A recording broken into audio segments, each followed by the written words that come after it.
il y a une colère rentrée dans la population française qui va exploser. Et je termine mon propos après avoir présenté toute une série de choses qu'on va faire sur l'idée que pour éviter la colère d'Achille, il faut la ruse d'Ulysse. Et que donc, face à cette colère potentielle qui va se déclencher, il faut être rusé. L'idée que la société française était comprimée, était angoissée, était désemparée, et que donc elle pouvait craquer, était une idée que j'avais en tête en juillet 2018. On ne sait jamais.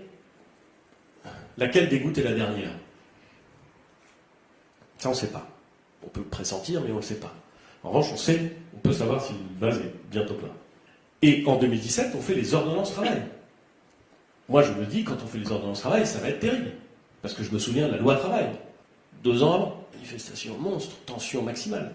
Et on fait les ordonnances travail et ça passe. On fait la réforme de la SNCF. On met fin au statut. Et on ouvre la concurrence. On s'attend à des blocages complets. Et on ne les a pas tant que ça. Il y a des grèves, mais ça passe. On dit qu'on va pouvoir entrer dans les universités, dans l'enseignement supérieur, sur le fondement d'une orientation sélective. Si vous avez suivi l'actualité politique des 30 dernières années, vous savez que c'est une bombe. On le fait. Il y a des universités qui sont occupées. On les désoccupe. Et ça passe. Et donc, vous vous dites, au fond, même quand ça crispe, si, 1, on a un programme qui dit ça, et 2, on considère que c'est bon pour le pays, il faut y aller. Et donc, on y va. Et on fait la taxe carbone à un rythme beaucoup plus rapide que ce qu'elle avait été engagée, en sachant que c'est un rythme très rapide.